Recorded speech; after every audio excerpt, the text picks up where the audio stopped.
बिस्मिल्लाहिर्रहमानिर्रहीम। अस्सलाम वालेकुम प्यारे दोस्तों, welcome to Urdu unique stories.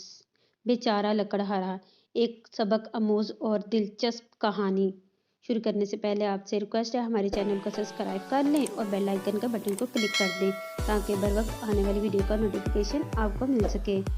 किसी गांव में एक लकड़हारा रहता था। जंगल भी गांव के करीब ही था। वो दिन भर जंगल से लकड़ियां काटता और उन्हें बेचकर अपनी रोजी कमाता। उसके दिन सुकून से गुजर रहे थे। एक दिन वो जंगल में लकड़ियां काटने गया। इसकी नज़र एक दरख्त पर पड़ी।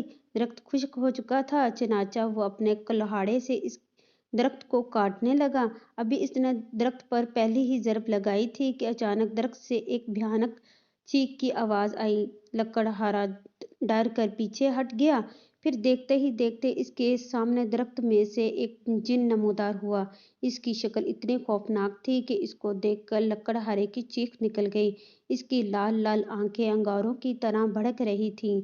इसके कंधे पर एक चोट का निशान था जिसमें से एक अजीब सा मादा निकल रहा था जो शायद इस जिन का खून था। जिन लकड़हारे को देखकर खौफनाक आवाज में बोला, ए नादान इंसान, ये तूने क्या कर दिया? मैं बरसों से इस दरख्त में सो रहा था। आज तेरी वजह से मेरी नींद टूट गई। तेरे कुल्हाड़े से मैं जख्मी भी हो गया हूँ। अब मैं तुझे नहीं छोड़ूंगा। जिनकी आवाज़ ऐसी थी जैसे बादल आपस में टकरा रहे हों। मुझे माफ़ कर दो, मैंने ऐसा जानबूझकर नहीं किया।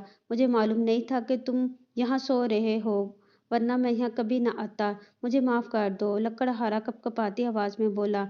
जिन गरजा, नहीं, नींद से उठाने पर तो शायद मैं तुझे माफ़ भी कर दूं, लेकिन तेरे कुल्हाड़े से मेरे कंधे पर जो चोट आई है, इसके लिए मैं तुझे माफ़ नहीं करूंगा। मैं तुझे जलाकर भस्म कर डालूंगा। नहीं नहीं नहीं, मुझे माफ़ कर दो। मुझसे ऐसा लाइल्मी में हुआ है। खुदा के वास्ते मुझे माफ़ कर दो। लकड़हारा इसकी मिन्नत समाज करने लगा। जिन ने कहा, ठीक है, मैं तुझे एक शर्त पर माफ़ कर सकता हूँ। लकड़हारा फौरन बोला, कौन सी शर्त? शर्त यह है कि अगले 3 दिन तक तुझे झूठ बोलना पड़ेगा। हर बात में झूठ। अगर गलती से भी कोई सच्ची बात तेरे मुंह से निकल गई तो मैं फौरन तुझे जलाकर भस्म कर दूंगा। लकड़हारा ये सुनकर दिल ही दिल में बहुत खुश हुआ कि इतनी आसान शर्त, ये तो मैं आसानी से पूरी कर लूंगा। ये जिन भी बिल्कुल निकम्मा है। शर्त दी भी तो कौन सी कि 3 दिनों तक झूठ बोलना है। हा हा हा। लकड़हारे ने मुस्कुरा कर कहा, मुझे ये शर्त मंजूर है। जिन ने एक जोरदार कहका लगाया और फिर गायब हो गया। लकड़हारा अपनी काटी हुई लकड़ियां उठाकर वापस गांव आ गया। उसकी दुकान की दीवार इसके घर से मिली हुई थी। वो अपनी दुकान में बैठा यही सोच रहा था कि इन 3 दिनों में न जाने उसे कितने झूठ बोलने पड़ेंगे। अचानक इसने दूर से देखा कि हाफिज साहब इसकी दुकान की तरफ चले आ रहे थे। हाफिज साहब बहुत ही शरीफ और नफीस इंसान थे। वो करीब आए तो लकड़हारा उठकर इनसे गर्मजोशी से मिला।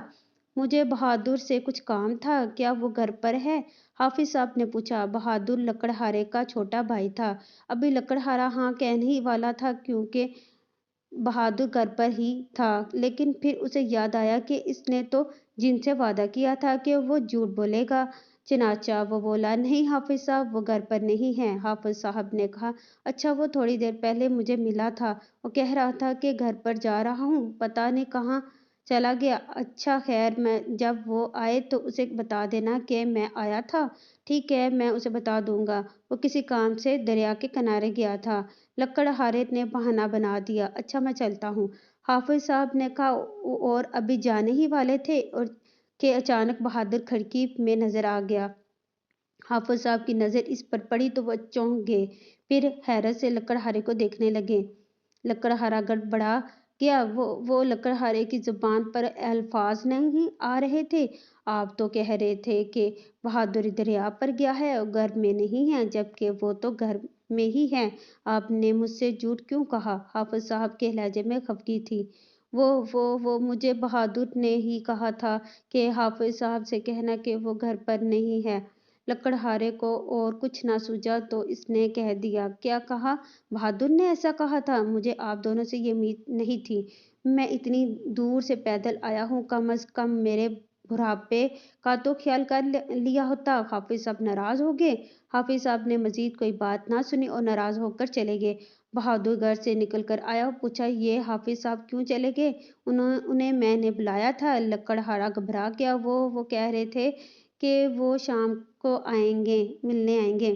اچھا، بہادر نے کہا اور پھر واپس گھر میں چلا گیا۔ لکڑہارے کو اپنے آپ پر بہت غصہ آ رہا تھا کہ اس نے یہ سب باتیں کیوں کی۔ جب شام گزرنے پر بھی حافظ صاحب نہ آئے تو بہادر خود ان کے گھر چلا گیا۔ پھر جب وہ واپس آیا تو آتے ہی لکڑہارے پر برس پڑا۔ آپ نے انہیں میرے بارے میں جھوٹ کیوں بتایا؟ آپ کو پتا ہے کہ آپ کی اس شرارت کی وجہ سے وہ مجھ سے کتنا خفا ہیں؟ مجھے آپ سے ایسی توقع نہیں تھی۔ لکڑہارا شرمندہ سا رہ گیا۔ حافظ صاحب اور بھائی دونوں ناراض ہو گئے تھے۔ لکڑہارا اس بات پر بہت پریشان تھا۔ ساری رات اسی پریشانی میں گزر گئی۔ اگلے دن جب لکڑہارا لکڑیاں بازار میں بیچ کر واپس آ رہا تھا تو اس نے کمائے ہوئے روپوں والی تھیلی جیب میں ڈال لی، لیکن ابھی وہ تھوڑا ہی آگے چلا تھا کہ اسے محسوس ہوا تھیلی جیب میں نہیں ہے۔ اس نے فوراً جیب میں ہاتھ ڈالا تو یہ دیکھ کر اس کے ہوشان خطا ہو گئے کہ جیب اندر سے پھٹی ہوئی تھی۔ اس کے منہ سے نکلا، اوہ، وہ تھیلی گر تو نہیں گئی؟ وہ اسے ڈھونڈتے ڈھونڈتے واپس ہوا تو اس نے دیکھا کہ ایک شخص ہاتھ میں تھیلی اٹھائے آواز لگا رہا تھا، یہ تھیلی کس کی ہے؟ مجھے یہ راستے میں پڑی ہوئی ملی ہے۔ یہ جس کی ہے وہ اسے واپس لے سکتا ہے۔ لکڑہارا یہ دیکھ کر خوش ہوا اور آگے بڑھا، لیکن پھر اسے فوراً ہی خیال آیا کہ وہ تو سچ نہیں بول سکتا۔ لکڑہارے کو آگے بڑھتا دیکھ کر وہ شخص اس کے پاس آیا اور پوچھا، کیا یہ تھیلی آپ کی ہے؟ لکڑہارے نے نہ چاہتے ہوئے بھی کہا، نہیں، تھیلی میری نہیں، میں تو پہلی بار اسے دیکھ رہا ہوں۔ وہ شخص پھر آواز لگانے لگا۔ ایک اور شخص وہ تھیلی اپنی بتا کر اس سے لی اور چلتا بنا۔ لکڑہارے کو دل ہی دل میں اس شخص پر غصہ آ رہا تھا جو جھوٹ بول کر اس کی تھیلی لے گیا تھا، اور غصہ اپنے جھوٹ بولنے پر بھی آ رہا تھا کہ جس کی وجہ سے اسے اچھا خاصا نقصان اٹھانا پڑ گیا تھا۔ وہ دل ہی دل میں کڑک رہا تھا۔ پھر اسے یاد آیا کہ اسے تو آج قاضی کی عدالت میں جانا تھا، کیونکہ اس کا ایک رشتہ دار چوری کے الزام میں گرفتار ہوا تھا اور وہ بالکل بے قصور تھا۔ اسے اپنے رشتہ دار کے حق میں گواہی دینے جانا تھا۔ وہ جلدی عدالت میں پہنچا۔ سب پہلے ہی سے موجود تھے، بس اس کا انتظار ہو رہا تھا۔ پھر اسے گواہی دینے کے لیے بلایا گیا۔ ابھی وہ سچ بولنے ہی والا تھا کہ اسے خیال آیا کہ وہ سچ تو بول ہی نہیں سکتا ورنہ وہ جن اسے بھسم کر دے گا۔ اس خیال کے آتے ہی اس کے رونگٹے کھڑے ہو گئے۔ قاضی صاحب اس کے بولنے کا انتظار کر رہے تھے، لیکن جب وہ کچھ نہ بولا تو قاضی صاحب گرج کر بولے، تم بیان کیوں نہیں دے رہے ہو؟ لکڑہارا سہم گیا اور بکھلائے ہوئے لہجے میں بولا، حضور، مجھے یہاں جھوٹی گواہی دینے کے لیے بلایا گیا ہے۔ اصل میں چوری میرے عزیز نے ہی کی ہے، وہی قصوروار اور مجرم ہے۔ اس نے ہی ڈاکہ ڈالا تھا اور اس کے وارثوں نے مجھے پیسے دے کر جھوٹی گواہی دینے پر آمادہ کیا ہے۔ یہ سننا تھا کہ اس کے رشتہ دار آگ بگولا ہو گئے۔ خود ملزم کا رنگ بھی سفید پڑ گیا۔ وہ لکڑہارے کی جھوٹی گواہی پر حیرت زدہ ہونے کے ساتھ ساتھ سخت غصے میں بھی تھا۔ آخر قاضی صاحب نے لڑکے کو سزا سنا دی۔ سپاہی لڑکے کو لے گئے۔ لکڑہارا خود بھی گھبرایا ہوا تھا۔ ملزم کے جانے کے دیر تھی کہ لکڑہارے کے عزیز اس پر برس پڑے۔ اسے بہت برا بلا کھا اور آخر میں سب رشتے ناطے ہمیشہ کے لیے توڑ کر چلے گئے۔ اگلے دن وہ جنگل میں لکڑیاں کاٹ رہا تھا کہ وہاں سے بادشاہ کا گزر ہوا۔ بادشاہ اپنے سپاہیوں کے ساتھ تھا۔ وہ جنگل میں شکار کھیلنے آیا ہوا تھا۔ لکڑہارے کو دیکھ کر بادشاہ نے ایک سپاہی کو اشارہ کیا تو وہ لکڑہارے کے پاس آیا اور بولا، اے لکڑہارے، ہمارا پانی والا برتن کہیں کھو گیا ہے۔ بادشاہ بہت پیاسے ہیں۔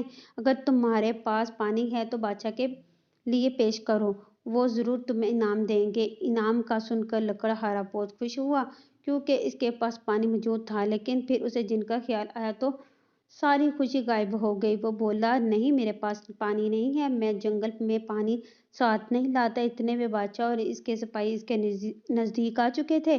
لیکن تمہارے اس برتن میں کیا ہے؟ سپاہی نے اس کے پانی والے برتن کی طرف اشارہ کیا تو اس کے رنگ اڑ گئے۔ سپاہی نے فوراً لپک کر وہ برتن اٹھایا اور بادشاہ کو پیش کیا۔ بادشاہ نے پانی پیا اور پھر کہا، اے لکڑہارے، تم نے ہم سے جھوٹ بولا، جانتے ہو اس کی سزا کیا ہے؟ لیکن تمہاری وجہ سے ہماری پیاس بجھی، اس لیے ہم تمہیں معاف کرتے ہیں، لیکن اب تمہیں ہماری تعریف میں کچھ بات سنانی ہوگی، یہ ہمارا حکم ہے۔ لکڑہارے نے سن رکھا تھا کہ بادشاہ کو اپنی تعریف سننے کا بہت شوق ہے۔ بادشاہ صاف دل اور نیک تھا، لیکن لکڑہارا اس وقت کچھ سچ نہیں بول سکتا تھا۔ کپکپاتی آواز میں بولا، حضور والا، आज आपके लिए मैं कुछ अच्छा कहूँगा तो मेरी जान चली जाएगी और ये बात किसी को बता भी नहीं सकता। आप में क्या खूबी है जो आपको अच्छा कहूँ? आपकी शक्ल इतनी भयानक है कि चिड़ियों के बच्चे भी आपको देखकर उड़ जाएँ, डर जाएँ। आप बिल्कुल नकम्मे बेवकूफ़ हैं, आप में शऊर नाम की कोई चीज़ ही नहीं। ये सुनना था कि बादशाह गुस्से में आग बगोला हो गया। बादशाह के हुक्म पर सिपाहियों ने लकड़हारे को इतना मारा कि इसकी तबीयत साफ़ हो गई। उसे ऐसा लगा जैसे इसकी हड्डियाँ जोड़ों से अलग हो गई हों। बादशाह सिपाहियों समेत वहाँ से चला गया। लकड़हारा गुस्से से अपना सर पीट कर रह गया। उसे इस झूठ की वजह से बहुत नुकसान उठाना पड़े और अब इसको इतनी मार भी पड़ गई थी। अभी 3 दिन गुज़रने में कुछ ही वक्त बाकी था कि अचानक इसके सामने वही जिन नमूदार हुआ। जिन पहले तो इसकी हालत देखकर चौंका, फिर इसने लकड़हारे से कहा, "ए लकड़हारे, बता तूने पूरे 3 दिन तक झूठ बोला और अगर नहीं तो मरने के लिए तैयार हो जा।" लकड़हारा उठ खड़ा हुआ और फौरन बोला, "हाँ हाँ, मैंने पूरे 3 दिन तक झूठ बोला और इसकी वजह से मुझे बहुत से नुकसान भी उठाने पड़े हैं। मैंने बहुत मुश्किलें झेली लेकिन फौरन ही उसे अपनी गलती का एहसास हो गया क्योंकि अभी 3 दिन मुकम्मल होने में कुछ वक़्त बाकी था और इसने गलती से सच बोल दिया।" इस पर जिन ने एक ज़ोरदार कहका लगाया और बोला, "ए नादान इंसान! तूने 3 दिन तक मुश्किलें झेली, नुकसान उठाए, लेकिन आखिर में आकर तू अपनी कमअक्ली के बायस सच बोल बैठा। अगर तू ज़रा अक्ल से काम लेता तो कोई नुकसान उठाता और ना अब मेरे हाथों मारा जाता।" सुनकर लकड़हारे का रंग फीका पड़ गया, लेकिन इससे पहले कि वो कुछ बोलता, जिन ने इस पर एक फूंक मारी और बेचारा लकड़हारा राख बनकर उड़ गया। जी हाँ दोस्तों, क्या आपको ये मेरी वीडियो कैसी लगी? कमेंट में ज़रूर बताइएगा। लाइक करके हमारी हौसला अफजाई भी कर दीजिएगा। अल्लाह हाफिज़।